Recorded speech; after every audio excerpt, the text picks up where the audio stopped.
2018 में कौन कौन से क्वेश्चन आए थे प्रीलिम्स में जियोग्राफी के। ठीक है, तो स्टार्ट करते हैं। फर्स्ट क्वेश्चन है, in the south Atlantic and south eastern Pacific region in tropical latitude cyclone do not originate, what is the reason. हमसे पूछा गया है कि साउथ अटलांटिक के अंदर और साउथ ईस्टर्न पैसिफिक में, मतलब सपोज अगर यहाँ पे ये अगर नॉर्थ अमेरिका हो गया, ये साउथ अमेरिका हो गया, यहाँ पे अगर अफ्रीका हो गया, सो यहाँ पे अगर यहाँ पे अटलांटिक ओशन है, सो ये अटलांटिक ओशन और साउदर्न ईस्टर्न पैसिफिक ओशन में यहाँ पे क्यों ओरिजिनेट नहीं होता साइक्लोन, ये हमसे पूछा है। बिकॉज यहाँ पे इंटरट्रॉपिकल कन्वर्जेंस जो आता ही नहीं है, यहाँ पे अकर करता ही नहीं है, मुश्किल से ही अकर करता है। So the answer is B. अब इसको एक्सप्लेन करके देखते हैं। सपोज ये अर्थ है, ठीक है, सो यहाँ पे अगर ये सन है, what is intertropical convergence zone, it is a pressure low pressure region. ठीक है ना। साइक्लोन कहाँ से बनते हैं, साइक्लोन तब बनते हैं when we have the presence of high temperature and low pressure. High temperature है तो लो प्रेशर बन जाएगा, और हाई टेम्परेचर सपोज यहाँ पे ये ऐसा टिल्ट होता है, तो यहाँ पे जनरली जो होता है ना, जो इंटरट्रॉपिकल कन्वर्जेंस जोन है, it is toward the north और इक्वेटर। ओके क्योंकि जो अपने पास जो साउदर्न पार्ट है, इट इज़ जनरली वाटर, यहाँ पे क्या है, जो इंटरट्रॉपिकल कन्वर्जेंस जोन है यहाँ पे आ नहीं पाते हैं। ओके इसीलिए यहाँ पे क्या नहीं होते हैं, यहाँ पे साइक्लोन्स का फॉर्मेशन नहीं होता है। Moving to the next question, second number का है, which one of the following pair of state of India indicate the eastern most and western most point और वेस्टर्न मोस्ट स्टेट। ठीक है, सपोज अगर अपने पास ये इंडिया हो गया,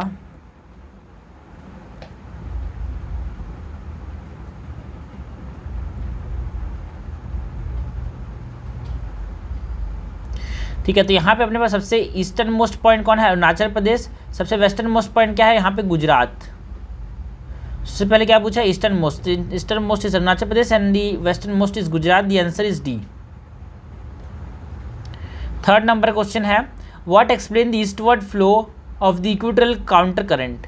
जो इक्वेटोरियल काउंटर करंट है, ठीक है ना, काउंटर करंट बोला है हमसे, काउंटर करंट उसको एक्सप्लेन क्या करता है। सपोज यहाँ पे इक्वेटर है तो यहाँ पे लो प्रेशर होता है, सब ट्रॉपिकल हाई प्रेशर बेल्ट है, यहाँ पे सब ट्रॉपिकल हाई प्रेशर बेल्ट है, सब ट्रॉपिकल हाई प्रेशर बेल्ट है। तो नॉर्दर्न हेमिस्फीयर में अगर हाई प्रेशर से लो प्रेशर एयर मूव करेगा तो it move toward the right. So इसका राइट ये है, ये मूव किया इधर, ये इसका ये लेफ्ट मूव करेगा तो इसका लेफ्ट ये है, ये मूव किया इधर। सो दिस इसकी वजह से जो एयर है वो कहाँ जा रहा है, ये वेस्ट की तरफ जा रहा है। तो जो काउंटर करंट होगा कहाँ होगा, ईस्ट की तरफ होगा, because of the convergence of the two equatorial currents. इसकी वजह से काउंटर करंट जो होते हैं वो इक्वेटोरियल में ईस्ट की तरफ मूव करते हैं। फोर्थ क्वेश्चन है, in which of the following activities are Indian remote sensing satellite used. इनमें से कौन कौन सी एक्टिविटीज़ के लिए IRS Indian remote sensing satellite का इस्तेमाल किया जाता है।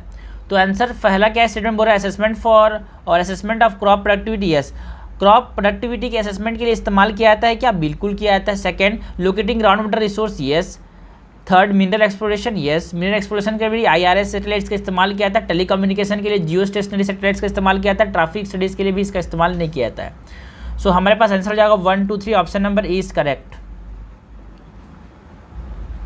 नेक्स्ट नंबर क्वेश्चन है, question number 5, the areas known as Golan high sometime appears in the news in the context of the event related to. ठीक है, तो गोलन हाइट की बात करनी है, किसकी बात करनी है, गोलन हाइट। तो गोलन हाइट कौन सी रीजन में है, सीरिया वाले रीजन में है, सीरिया। क्योंकि उस समय 2015 का क्वेश्चन सॉल्व करे तो यहाँ पे 2014 में ISIS और सीरिया में यहाँ पे लड़ाई चल रही थी, इसीलिए बहुत ज़्यादा न्यूज़ में था, इसीलिए यहाँ पे क्वेश्चन बहुत सारा आए हैं। इसके मेडिटेरियन वाला भी क्वेश्चन आ गया और यहाँ पे ये गोलन हाइट्स वाला भी क्वेश्चन आ गया। ठीक है, गोलन हाइट्स इन सीरिया, लेकिन हमसे सीरिया का पता है, सीरिया कहाँ पे है, सीरिया है साउथ वेस्ट में, साउथ वेस्ट एशिया में। ठीक है, साउथ वेस्ट एशिया को और भी क्या बोलते हैं, it is also known as middle east. So option में जो है देख लो, सो यहाँ पे मिडिल ईस्ट दिया हुआ है तो आंसर क्या हो जाएगा, मिडिल ईस्ट। क्वेश्चन नंबर 6 है, consider the following rivers. First is Vansadhara river, second is Indravati river, third is Pranhita river, fourth is Pennar river. Which of the above are tributaries of river Godavari. River Godavari के हमको ट्रिब्यूटरीज बताने हैं। तो देखो जो इंद्रावती है वो छत्तीसगढ़ वाले रीजन में ओरिजिनेट करती है, and it is the left bank tributary of river Godavari. हमेशा याद रखता हूँ, मैं तो ऐसे याद रखता हूँ यार कि ऊपर में कृष्णा है, नीचे में कृष्णा, मैं भूल जाता हूँ बार बार, तो मैं जीके से याद रखता हूँ। ऊपर में गोदावरी, नीचे में कृष्णा है। कृष्णा का ट्रिब्यूटरी याद रखना बहुत इंपॉर्टेंट है, तुंगा भद्रा, और गोदावरी का ट्रिब्यूटरी अपने पास यहाँ से ऊपर से आते हैं इंद्रावती और प्रणहिता। सो these are all the left bank tributary, okay, these are left bank tributary, and Pennar is a different river है ना, एक खुद की रिवर है। वंशधारा भी एक खुद की रिवर है। सो these are not tributaries। तो यहाँ पे आंसर हो जाएगा 2, 3, option number D is correct, that are the tributaries of river Godavari. तो यहाँ से हम क्या सीख ले सकते हैं कि हाँ, क्वेश्चंस जो आ रहे हैं 2013, 14, 15, 16 में और 14, 17, 18 में क्या थे, बहुत सारे क्वेश्चन जो थे वो ट्रिब्यूटरीज पे आए थे। तो यहाँ से आप ट्रेंड को समझ सकते हो कि हाँ, ट्रेंड जो है वो ये है कि ट्रिब्यूटरीज से क्वेश्चन आते हैं, ट्रिब्यूटरीज से क्वेश्चन आते हैं, ये ट्रेंड है यहाँ पे। क्वेश्चन नंबर 7 है, in India the steel production industries required the imports of. Steel production में हमारे पास क्या है, ब्लास्ट फर्नेस है। ब्लास्ट फर्नेस में किसकी जरूरत पड़ती है, ब्लास्ट फर्नेस में कोल की जरूरत पड़ती है। So cooking coal is required, cooking coal is required for the steel production. यहाँ पे कुकिंग कोल का हम इंपोर्ट करते हैं कहाँ से, ऑस्ट्रेलिया से। So the answer is C. ये भी न्यूज़ में था यार, इसीलिए पूछा गया है। तो अगर हम बात करें जनरलाइज की, तो हर साल क्या होता है, यहाँ पे बदलता रहता है ट्रेंड, मतलब करंट अफेयर्स बेस्ड क्वेश्चन जो है थोड़े बढ़ते जा रहे हैं, इसको समझना जरा। तो यहाँ पे कुछ प्रिपेयर्ड हो कि ना हो, स्टैटिक पार्ट और करंट अफेयर पार्ट प्रिपेयर्ड होना ही चाहिए। सो 8 नंबर क्वेश्चन है, consider the following statement. First statement, the winds which blows between 30 degree north and 60 degree south latitude throughout the year are known as westerlies. No, ये westerlies जो है वो 30 degree north से 30 degree south, 60 degree south में, 60 degree north में ये लोग मिलते हैं, not in 60 degree south. So this is incorrect. Second, the moist air mass that cause winter rain in north west regions of India are the part of westerlies. Yes, जो western disturbance है जो कि winter season में कहाँ पे, पंजाब हरियाणा वाले reason में बारिश लाते हैं, जो कि वीट के प्रोडक्शन के लिए बहुत इंपॉर्टेंट होता है, तो वो वेस्टर्लीज के वजह से होता है क्या, बिल्कुल। हमसे कैट पूछा है, कैट क्या हो जाएगा यहाँ पे, 2 only, option number B is correct. Next number question है 9th नंबर का, tides occur in the ocean and sea due to which of the following. ठीक है, टाइड्स जो है ओशियन और सी के अंदर क्यों क्यों होते हैं, तो 2 कारण है। One is the centrifugal force, centrifugal force of what, centrifugal force of earth, and centripetal force, centripetal नहीं बोलेंगे है ना, ग्रेविटेशनल फोर्स बोलेंगे, ग्रेविटेशनल, ग्रेविटेशनल मतलब पुलिंग फोर्स। तो यहाँ पे आंसर क्या हो जाएगा, सब, सब में है यहाँ पे। सो आंसर हो जाएगा 1, 2, 3। ओके, तो मैं यहाँ बात करें 2 फोर्सेस की, ग्रेविटेशनल फोर्स थे 2, ग्रेविटेशनल फोर्स थे 2, ग्रेविटेशनल फोर्स किसके, सन के, और ग्रेविटेशनल फोर्स किसके, मून के। ओके, और सेंट्रीफ्यूगल फोर्स होगा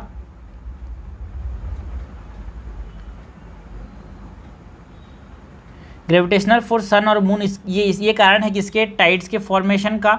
और एक कारण है the centrifugal force, centrifugal force किसका, centrifugal force of the earth.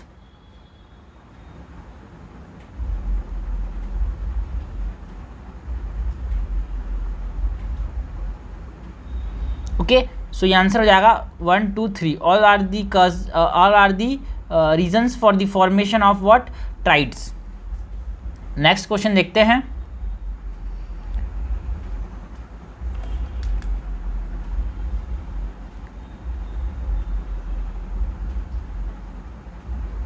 Which one of the following countries of Southwest Asia does not open out, ये जो मैं क्वेश्चन की बात कर रहा था, does not open out to the Mediterranean Sea।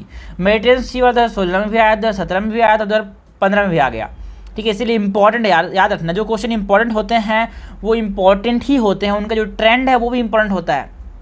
तो यहाँ पे हमने देखा था सीरिया, लेबनान एंड इजराइल जो है वो मेडिटेरेनियन सी के साथ बॉर्डर बनाता है, but Jordan does not form a border with the Mediterranean sea. So the answer is Jordan. और ये क्वेश्चन क्यों पूछा गया, क्योंकि वहाँ पे करंट अफेयर्स में था, क्योंकि सीरिया में लड़ाई हो रही थी, इराक में लड़ाई हो रही थी, इसीलिए यहाँ पे ये न्यूज़ में था और यहाँ पे क्वेश्चन पूछा गया।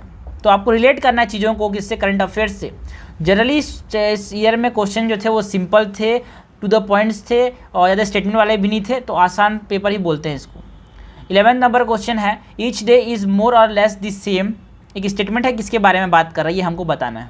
ईच डे इज़ मोर और less the same, the morning is clear and bright with a sea breeze. Sea breeze मतलब कॉन्टिनेंट, ओशन आसपास में है।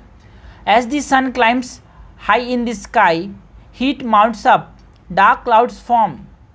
मतलब जैसे जैसे आफ्टरनून आता है तो क्या होता है, हीट, धरती गर्म होती आती है और क्लाउड्स बनते हैं। Then rains come with thunder and lightning but the rain is soon over, थोड़ी देर के रेन होता है उसके बाद खत्म हो जाता है। Which of the following region is described in your passage. तो ठीक है ना, यहाँ पे बोला है ईच डे इज मोर और लेस सेम, मतलब पूरा साल भर जो होता है ना क्लाइमेट सेम रहता है। मतलब सुबह होता है सी ब्रीज के साथ, दोपहर में बारिश, दोपहर में बहुत गर्मी होती है, फिर 4 बजे के आसपास क्या होती है, बारिश होती है। तो ये जो है ना, ये कंडीशन कहाँ की बता रहा है, this are the conditions that are seen in the equatorial regions, है ना।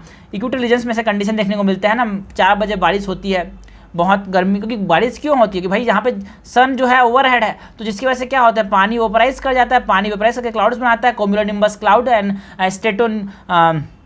Cumulonimbus cloud and stratonimbus cloud होते हैं यहाँ पे।